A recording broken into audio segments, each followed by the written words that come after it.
電気工事チャンネルです。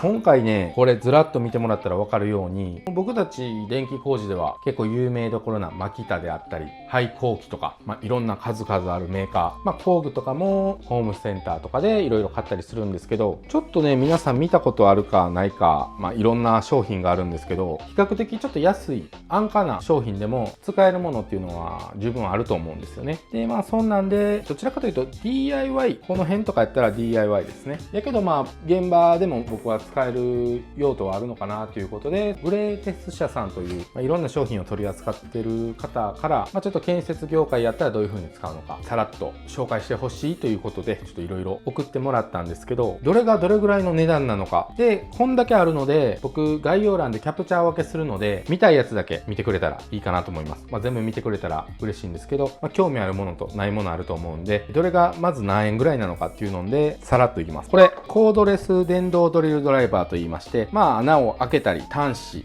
を閉めたりするやつ。これがね、多分バッテリーも買って3、4万するんですけど、これは充電式で4980円ということでかなり安価です。で、これは僕も初めて見たんですけど、噴霧器ということで、ここに水を入れてちょっとした掃除ができるみたいなってことなんで、僕ら現場作業でも汚しちゃったりとか、穴開ける時とかね、水ちょっと使いたいけどっていう時に、こういうので自動で水が出たら結構便利かなと思います。で、これはいわゆるレーザーですね。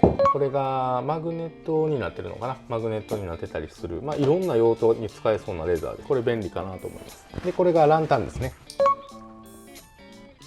これはバン血栓であったり、これ DIY というか普通に家とかでも使えそうです。これ値段言ってくの忘れた。これが1980円で、このレーザーなんと5580円。これが4658円。で、これジグソーですね。木とか板とかいろいろ切るものです。5380円。これはインパクトですね。もう皆さんご存知のインパクト。いつも僕らが使う六角軸じゃないというか、こういう四角いなんちゃらかんちゃらって言うんですけど、これは9580円ということで、バッテリーも1個ついて9580円なんでかなり安いと思います。これ手のひらサイズのレーザー、これはなんと3499円。安いですね。これライトですね。かなり明るいです。眩しいぐらい。これが2480円ということでかなり安いです。で、これがヘッドライトにもなるライトです。いろんな、こっちにも普通のテラスライトとしても使えるし、ランタンみたいにも使えると。これが1980円で、これがザ・ランタンですね。かなり明るいですね。目が痛いぐらいです。これは1799円ということでかなり安いですね。これ僕らが使うバッカン、中も整理できるようになってます。これ2480円です。安い。これがね、ロッキングプライヤーと言いまして、僕が大好きなやつです。何か固定したりするのにガチャンと仮にね、溶接であったり器具の取り付けとかいろんな形状がありますね。これ5本も入ってて2980円です。実はまだありました。後で見ます。で、これがみんな大好き花びらプラス、これソケットを挿すやつですね。これがね、結構いい値段するんですけど、なんと破格の1780円で、これさっき値段言うと3735円なんですけど、これはかなり安いと思います。こんだけのサイズか、しかも首振りでラチェット機能がついてると。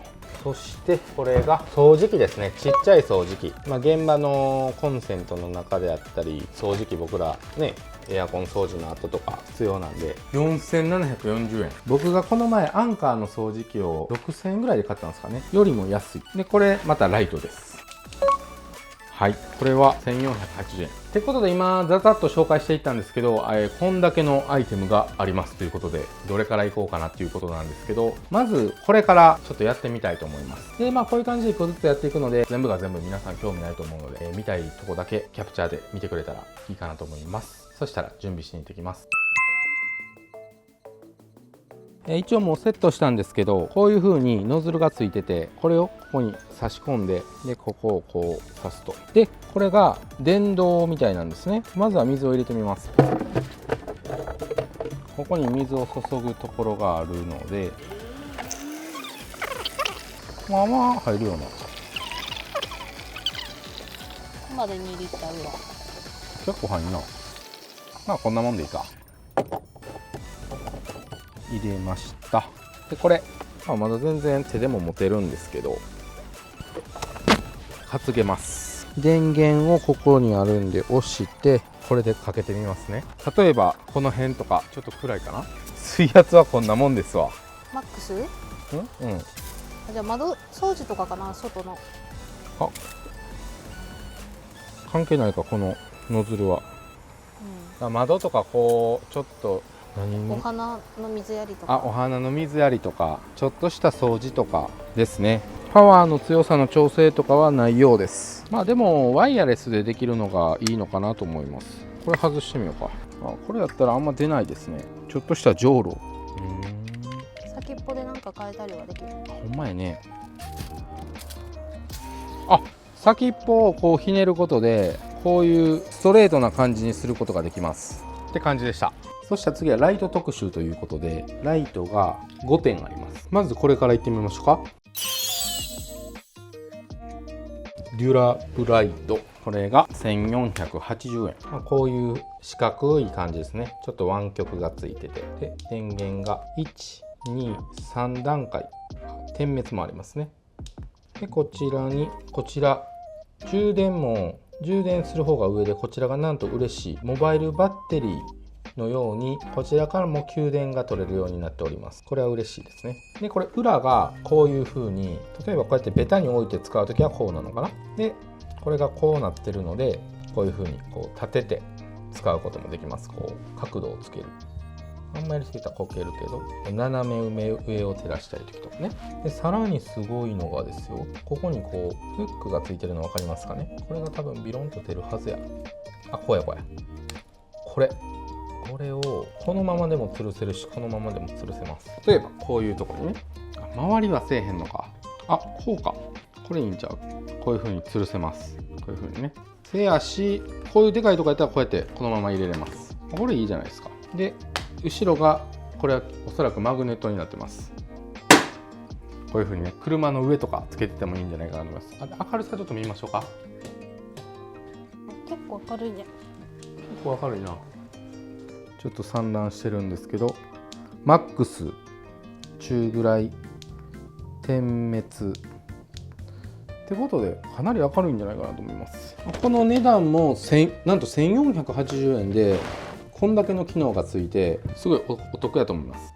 ということでちょっと点灯時間とか後で調べてみて、出たら入れときます。でさっきマグネットこうやってつけてたんですけど、マグネットをつけた状態でもここはいじれるので、こうマグネットをつけながら角度もつけれます。これ番血線とかつくな、いろんなことに暗いところで僕らやったらね。あとは僕はもうこれ車に貼っとこうと思います。夜中帰ってきた時に暗いんで、ぜひ気になった方は安いんで購入してみてください。リンクなどは全部概要欄に貼っていきますんで、もっと詳しく見たい人はそちら見てください。次も1799円で、こうやって取っ手がついててランタンですね。こうやって持ちながら歩いてもいいし、勉強する時とか、僕らどうしても電気工事なんで、この盤の中とかね、ちょっとこう作業場所暗い時にこうパンって何かにかけといたら便利かなと思います。マグネットとかにはどうやらなっていない感じっぽいですね。でこれも同じくモバイルバッテリー機能がついてます。1799円でモバイルバッテリーも使えてライトもなるっていうのは嬉しいですね。この上のなんか形は特徴はあるのかな。なんかこう置けるようになってるのかな。キャンプランタン、キャンプがメインみたいですね。僕らだとここにビスとか置いても落ちるしな。なんか意味あるのかな。ただのデザインなのかちょっとすいません、わからないんですけど。でこれはモードが5つあります。これが低モード、これが約8時間持ちます。これが中モード、これが約4時間持ちます。これが高モード、これが約2時間。省エネモード、これが20時間。フラッシュモード、明るさちょっと見ましょうか。これが低モード、十分明るい気がします。中モード、ちょっと明るくなった。高モード、かなり明るくなりました。で省エネモード、少々照らすくらいなら。でこれフラッシュ、緊急事態ですね。助けてください、使ってください。じゃあ防災用とかにあってもいいかもね、家にね。そうやね、緊急事態用にね。ちなみに充電するところは C タイプです。はい、始まるよ。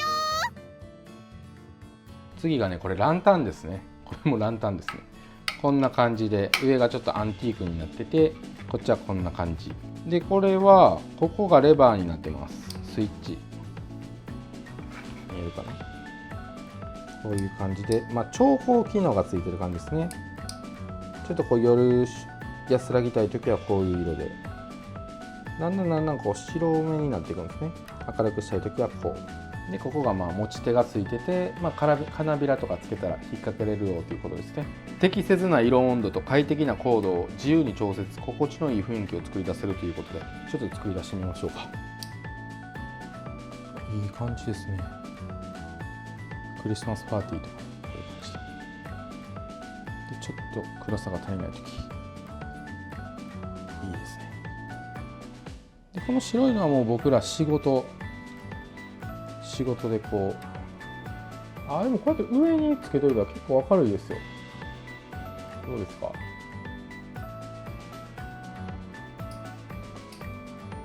上の方につけといた仮設照明として十分結構見えます。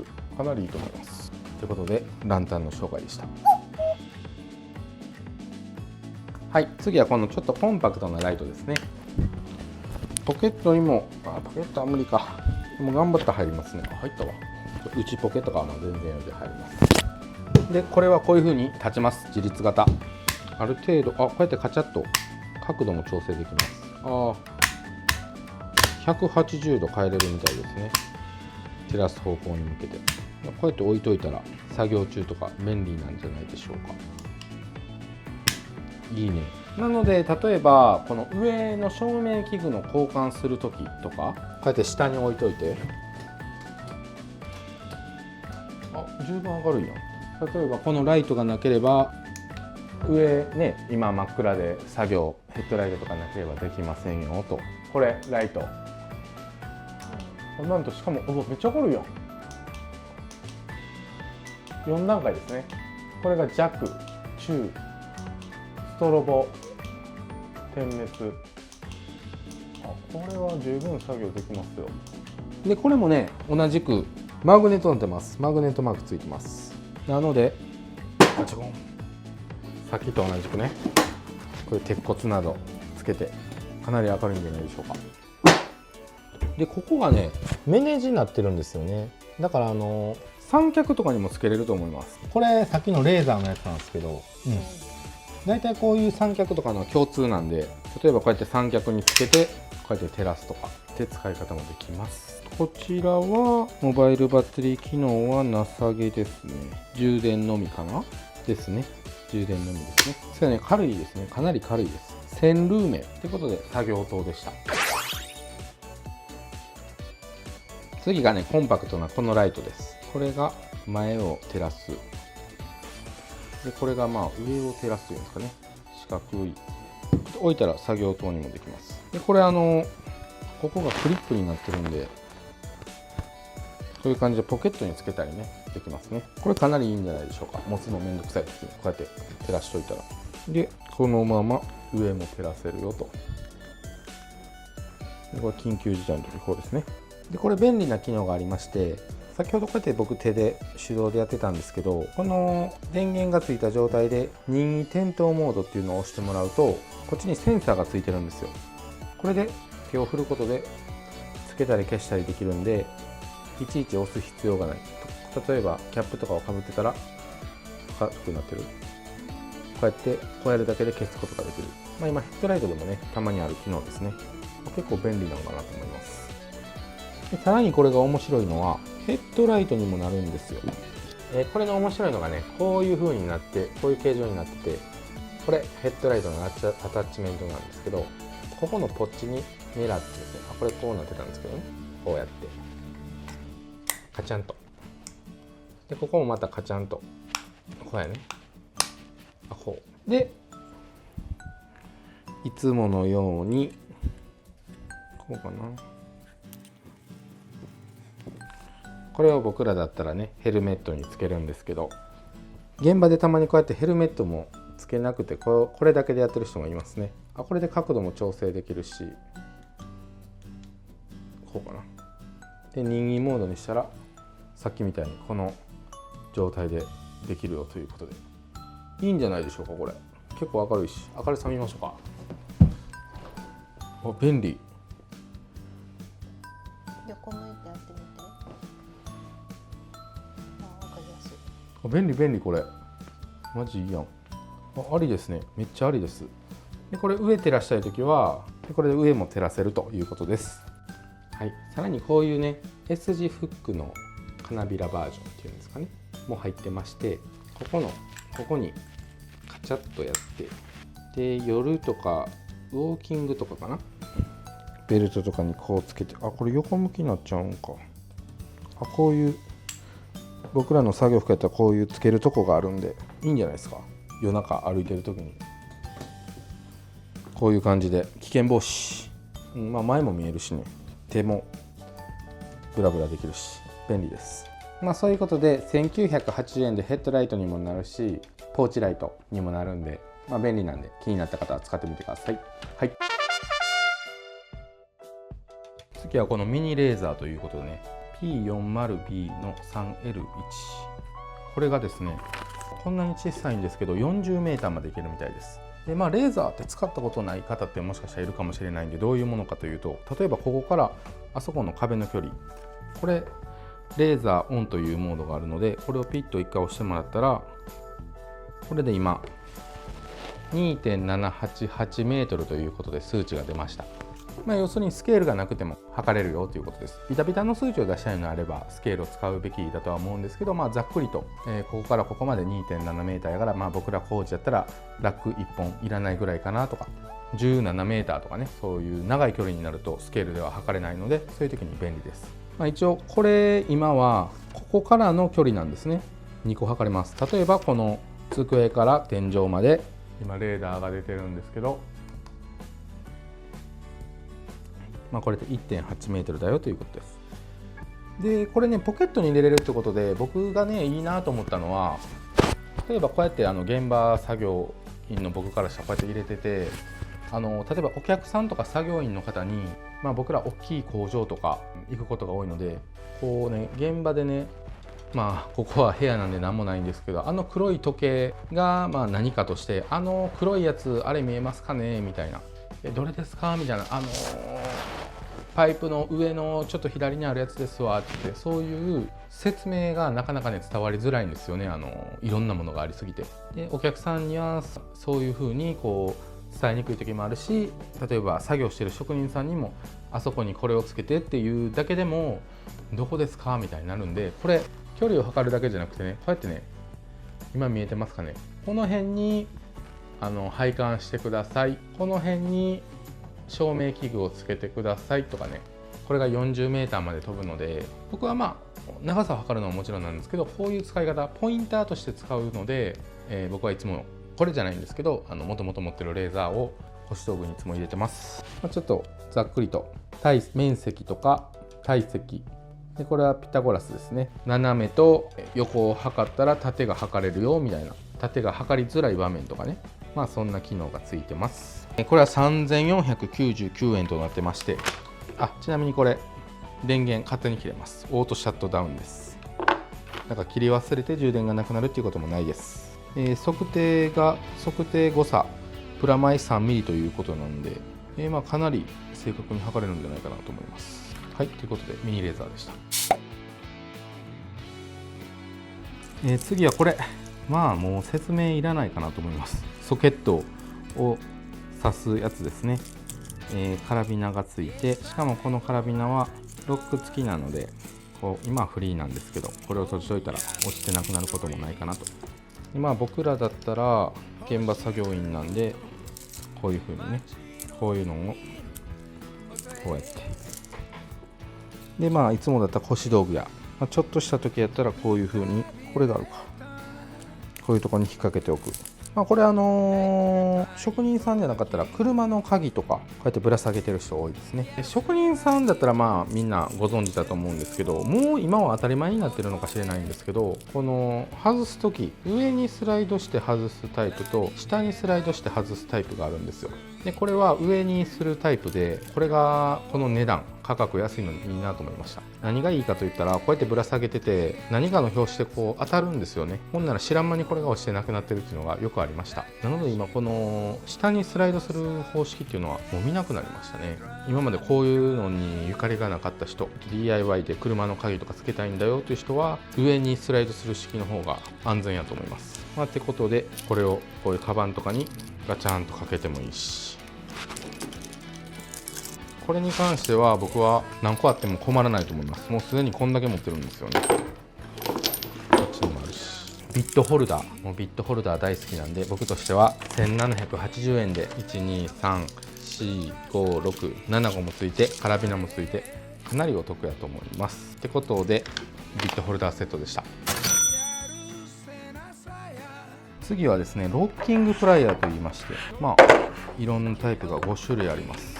でこれね、知る人ぞ知るというか、そこまでじゃないかな、意外と知らない人も多くて、結構僕これ好きで、現場でこれ使ってって言って使ったら「え、何ですか?」みたいな、でこうやって使うんやでって教えてあげて使ってもらったら、これめっちゃ便利ですねということで、結構僕ら現場作業員には便利です。で DIY とかでも使えると思うので、簡単に僕の動画でも説明しているので、どんな風に使うかっていうのを説明します。例えば溶接する人って限られてると思うんですけど、こういう風にこれを溶接したいと。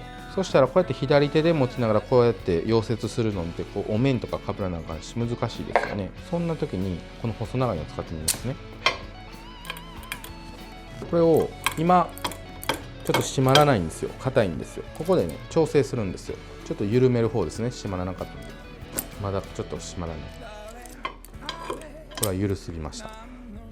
お、いいぐらい。今のでちょっと弱いかな。もうちょい締めてもいいかな。こんなもんかな。お、いい音した。これでガチガチに固定されてるので、ここを溶接して、溶接が終わったらこっちが解除する形ですね。でこの細長いの、僕ら電気屋がよく持ってるのはこういうタイプですね。丸いの。これはね、これぐらいしか入らないんですよね。正直僕らはこれでコット足りるんですけど、作業内容やシチュエーションによってはこの奥の方でこんなんを挟みたいと、挟んで溶接したいという時にこいつなら奥までいけるんでいいんじゃない？これで溶接したり、この状態で何かナットを通したりね。ではもう同じことの繰り返しになるんですけど、最後に、よくある使い方、例えばこういう風に鉄のエッジ鋼であったり L アングルなどが走ってます。そこにレールを取り付けたい。これ短いんで持てるんですけど、1mとかのレールだったら重たいんですよね。でこう手で持ったままビスなどで打ち込む作業っていうのがあるんですけど、こう持ちながらこうドライバーを取ってビスを取ってこう片手でやるのってすごい難しくて、そんな時にこれでカチャンと挟んでやれば、これ左手今持ってますけど、普段はこれはもう構造物として固定されてるので、両手がフリーな状態で作業ができます。ということでこのロッキングプライヤー、2980円でかなり600円ぐらい、1個600円ぐらいで安いんで、ちょっと5個もいるんかなっていうところもあるんですけど、何種類かあった方がいいよって方は、僕は何個あっても困らないと思います。もう僕すでに5個ぐらい持ってるんですけど、それでもね、現場でいろんな人にこれ使ってって渡したりして、なんやかんやね、何人も助けに来てもらったら足らんようになったりするんで、これは結構使えます。ということでロッキングプライヤーでした。次はですね、これレンチセットですね。19、17、15、14、13、12、11、19で、僕ら電気屋としてはこの15、11は使うことないかなと。でもこの種類は結構ね使うんですよ。インパクトでええやんとか、モンキーでええやんとか思うと思うんですけど、どうしてもこう入りにくい時とかね、こっちのレンチやったら回しやすいし、でも早く回したい時こう自動ラチェットになってるんでかなり回しやすいです。でこうね、何て言うんですかね、まっすぐ入らない時、ここに壁みたいなんがあって、ここにナットがあって、ここに障害物がおる時、こういう角度とかで入るんで、こういう風にも使えます。ってことで、ラチェットセットやったんですけど、これが2、4、6、9本入って4980円です。で今回安価で使えるものを紹介していくっていうことで、これはすごい安いんじゃないかなと思います。僕もこういう風にいろいろ持ってるんですよ。スーパーツールと、僕が持ってるのも比較的いろいろある中でも安い方なんですけど、それでもね1本2000円ぐらいしたんですよね。もっともっとこだわってバーコとかになってくると1本3000円とか4000円の世界になってくるんですけど、僕が持ってるような安いやつでも2000円だから、こんだけ揃えようと思ったら1万8000円かかるんですけど、5000円で全部揃うと。だからなんぼや2、4、6、8、9で550、1本550円ぐらいです。これねもう一個いいなと思ったのが、ここにねこのかけるとこがついてるんで、例えば自社の工場とか倉庫とか壁にビスを打ってこうやってかけっぱなしにしといたり、現場でも何かフックなのにこうやってかけといたら取りやすいです。で折りたたむとこんだけちっちゃくなるので、車にこれ乗せてても全然邪魔にならないし、乗せといたら何かと役に立つんじゃないかなと思います。あとすいません、これのラチェット式のいいとこ思いつきましたというか、いつもやってるやり方なんですけど、例えば僕らやったら腰道具にこういうガチャンってするカラビナが装着されてるんですけど、そこにこうやってかけとけるんで、これを取って作業するということで、そういう風にも使えますということで、レンチセットでしたことです。ここにお気に入りのというかよく使うセットをこうやってセットしとけるみたいですね。でここから取り出して、これでいってみましょうか。これを挿すと逆や、こうですね。これで今装着されました。なかなかの音ですよ。でこれで細いとこ、これちょっと紙でも吸ってみます。ちょっと紙をちぎってみました。でこれ電源ボタンがあって、これがスピード調整ボタンみたいです。じゃあこの通常ぐらいで吸いますね。ちょっとこれは紙がでかすぎたかな。でパワーモード、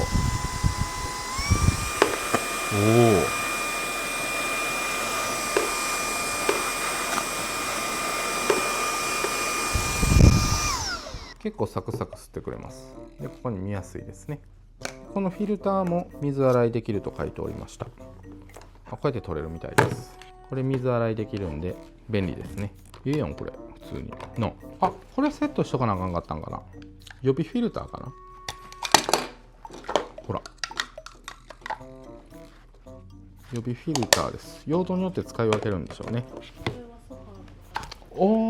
カーペットとか、うちのこのカーペットめっちゃええんじゃん。ちょっとこっちで撮っていい？うちのね事務所のカーペットなんですけど、これカーペット用ブラシということで、ちょうどねゴミがちょっと落ちてます。吸ってみます。この電線カスですね。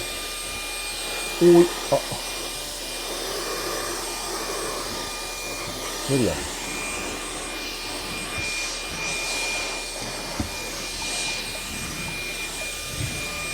いいやん。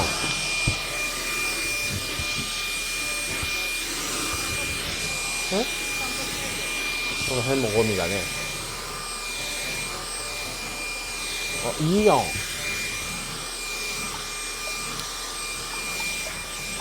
っちゃいい。この辺汚い。玄関はやっぱ汚れてますね。見えますでしょうか。最高。ってことでカーペットねかなり勢いよく吸ってくれました。でこれ充電時間が 3,4 時間ぐらいかかるみたいなんで、これ開けたばっかりなんであんま充電できてなかったのかな。充電切れちゃいました。はい、そしたらこちら値段もね4740円ということで、持った感じも軽かったし、車の掃除用に置いとくとかね。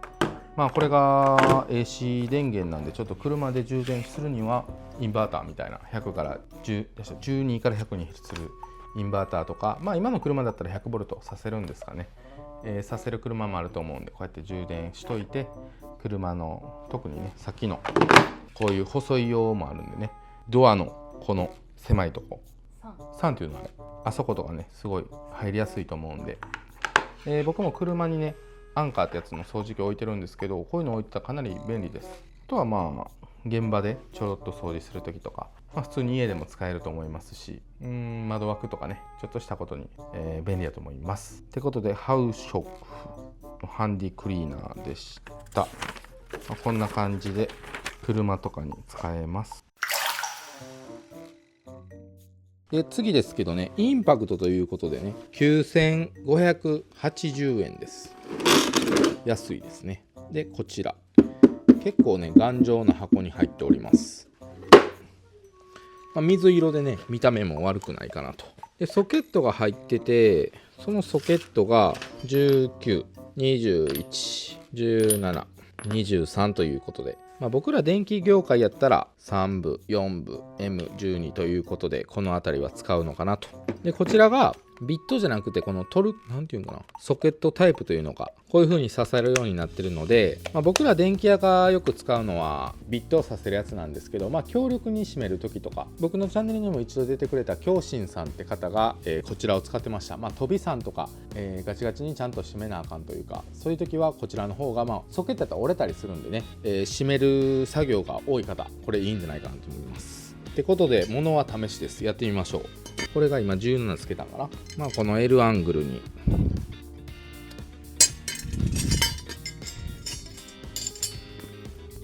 締めてみます。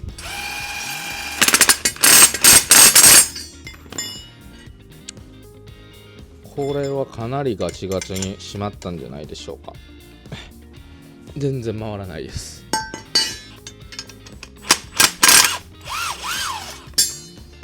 かなりのトルクで締まってると思います。でこれが21かな、20しなかったんか、19やな。19締めてみましょう。入らんやんちょっと19はアングルに入らなかったんで、よいしょ、これで締めてみます。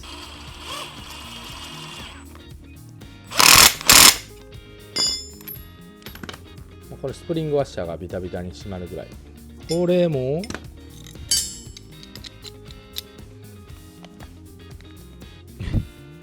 取れない。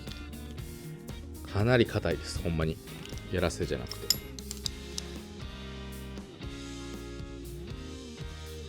マジで硬いです。それぐらい強力に締まってます。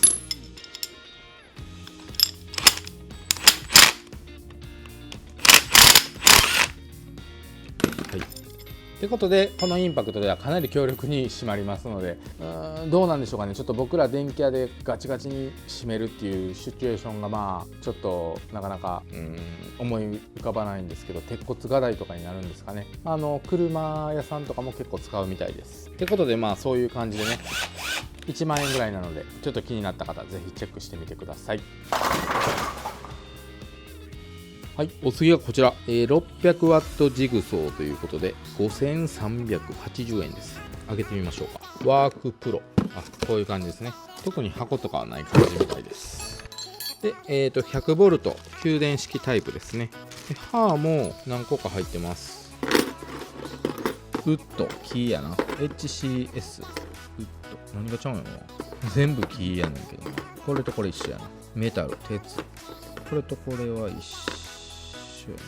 1,2,3,4 種類の刃が入っております。ここに掃除機みたいなのをセットできるみたいですね、おそらく。これが45度に回せるよということですね。回すことによって何かメリットあるんかな。なんか45度にこう斜め切りできるんですよ。今やったら三角をこう綺麗に角を出したわけで。へえ、いつもこう切るやろ。大工さんとかがやるのかな。僕らはちょっとシチュエーション的になかなかないのかもしれないですね。やったことないです。今深夜が言うようにそういう斜め切りとかできるんで DIY とか、三角と三角を合わせたいときもいいのかもしれないですね。で説明は特に書いてないかな。はい、ってことでキーでも切ってみましょうか。ちょっといろんな刃があったんですけど、黒でこれでいきましょうか。でこれ六角がいりますね。六角はついてなかったです。ここについてんねや。六角ここについてると。でおそらくこれは六角いるんかな。自動じゃないんだ。ここを緩めてこうです。はい、じゃあちょっと準備します。でこういうゲージがついてまして、これの使い方なんですけど、ここ六角があるんで、もう僕緩めたんですけどね、この六角レンチで緩めてもらって、ここに刺して、例えば3センチで切りたかったらここ3で止める。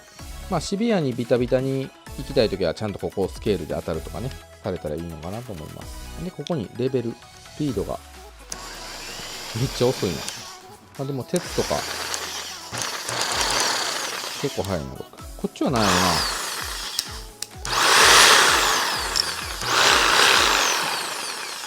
これはちょっとね、多分刃の動きとかそういう感じだと思います。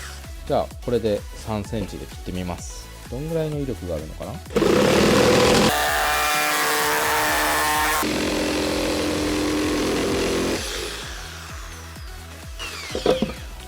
これまあまあ分厚い12ミリぐらいのね、12ミリかな。こちらおそらく12ミリのコンパネっていうのは結構ね切るのが苦労するんですけど、楽々切れました。ってことで木も楽勝やと思います。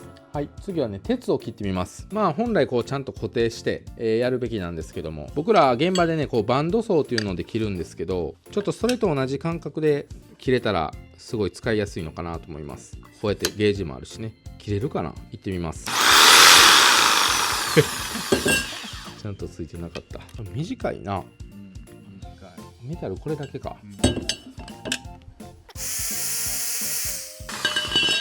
これは長さが刃が無理やね。鉄板とかやね。薄い鉄板いってみます。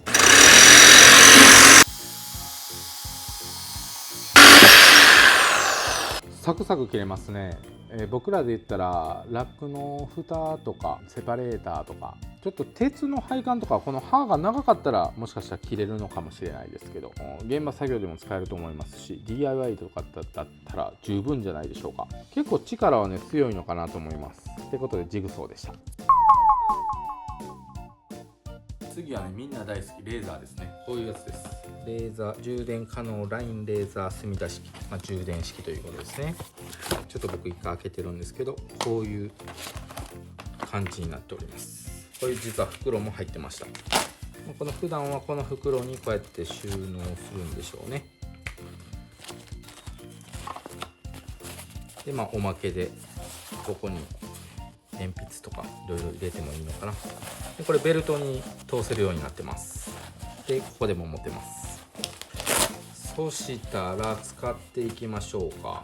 こういうレーザーっていうのはね僕めっちゃ使いまして、ラックとか、配管とかこうする時にやっぱりレーザーがあれば見やすいし、高さを合わす時とかにかなり使います。そしたら使ってみましょう。これね、ここがマグネットになってます。でこれをこ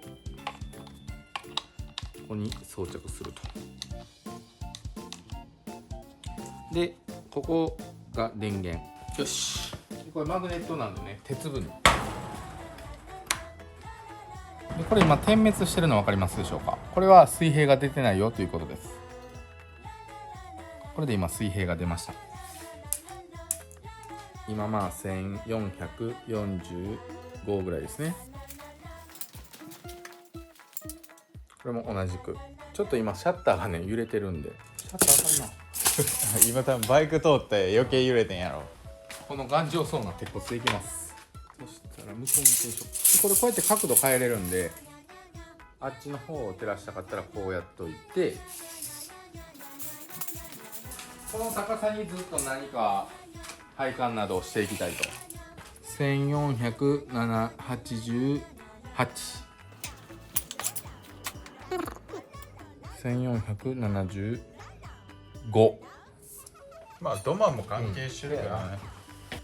この見てもらったら分かるように土間なんで、この土間で 2,3 ミリの狂いがあるんやと思いますけど、これが言ったらまっすぐです。今日シャッターラインで見たらずーっとほんまにまっすぐなってる。まっすぐやな。うん。でこの高さに設定しておいてもいいし、これを目印にしてここから200のとこにつけるよとかっていう風に使えます。でこれまっすぐも出るので、こういう風にねまっすぐのラインも描くことができます。今ちょっとこの、対象物がないのでまっすぐ出てるのか確認するのは難しいんですけど、やってみてください。これ今自動水平なんですけど、例えば斜めに何か貼りたいとかいう時はこう手動モードにしたら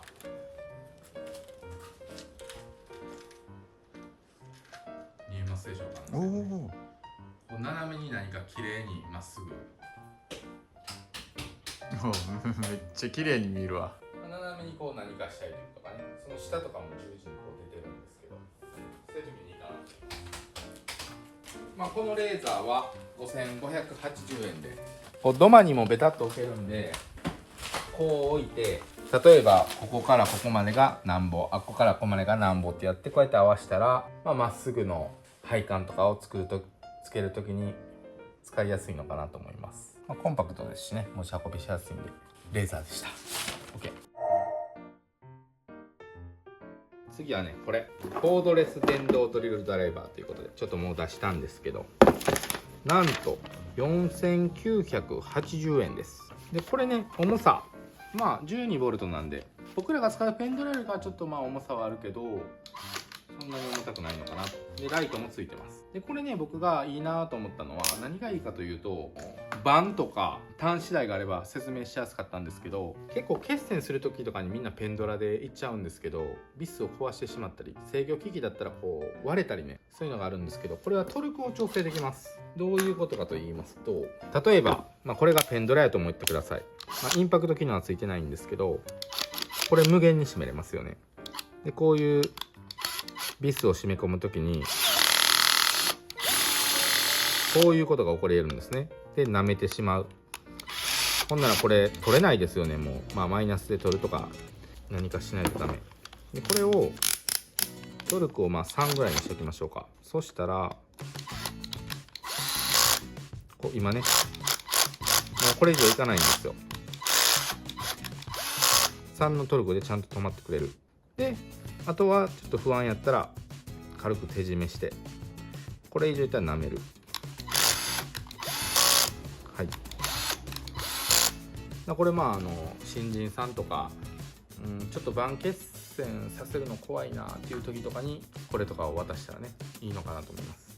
で値段も4980円なんで、現場によってはこれトルク調整式じゃないと使わないでくれっていう現場もあるんで、そういう時にこれ使ってもいいのかなと思いました。あとは一応ドリルドライバーなんで穴開け等もできると思うんでやってみましょうか。この鉄板開けてみます。ドリルモードでね。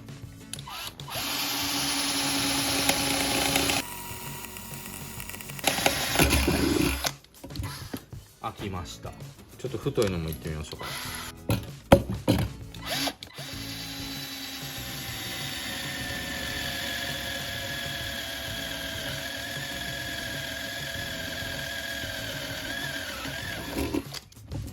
普通に開きますね。しかもこれ速度があまり速くないので、ステンレスとか分厚い鋼材開けるときにいいかもしれないですね。はい、ってことでせっかくなんでステンレスに挑戦です。僕はこのステンレスね、高速回転があったら高速で回しちゃって切りダメにしたりする方がやっぱりよくいるので、逆にこれ渡しといたらこれで成功したらいいのかなとやってみます。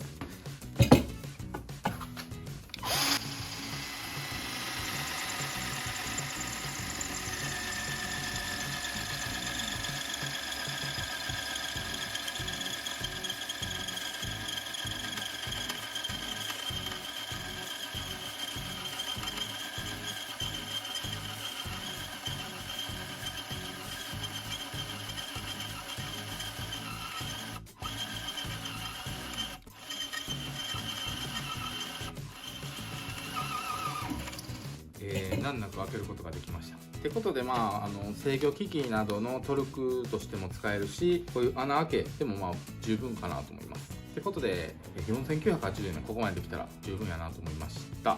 ドリルドライバーでした。は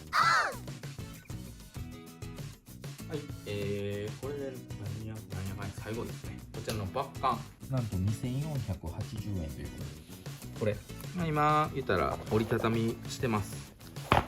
いらない時はこうやって畳んで、これ肩掛けがついてますね。でこれこうガチャッとこうやることで自立します。ちょっとめちゃくちゃな強度はないと思うので、あんまり無茶したら折れちゃうかな。僕らでやったら現場で材料バババババーっと入れて、こうやってこれ持ってきてって言ったり、ここにね土の袋とかを広げてゴミ箱にできるんじゃないかな。僕ら現場ではこういうのにゴミを入れていくんですけど、やっぱりこう置かれてるだけじゃ入れるのめんどくさいんで、しんどいかな、ちょっと無理でしたね。大きいやつやったらいけるな、このサイズは無理でした。大きいサイズの土の袋だったらいけるんじゃないかと思います。で嬉しいことにこれ中もね何かしら収納がこうやってついてるんで、こういう風にね、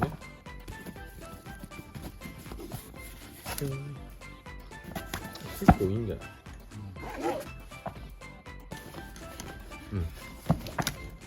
こういう風に散らばらない。でこの横にはスケール入れてみたり、まあいろいろ入れてください。これが持ちやすいようにこうなってるんで、まあ、少々重たいものを入れても疲れにくいのかな。でこうやって持つこともできるし、こうやったあれやな、頑丈なのかな、こういう感じです。こうやって背負って持っていけるんでハンズフリーいけます。ということでバッカーの紹介でした。ということでいろいろ紹介したんですけど、今回ワークプロさんとかいろんなメーカーが登場しました。僕らがいつも使う工具とは、見たこともない人もおると思うんで、結構値段もリーズナブルで、使えそうなものいっぱいあったんで、ぜひ一度チェックしてみてください。ありがとうございました。とりあえず面白くしたいです、電気屋を。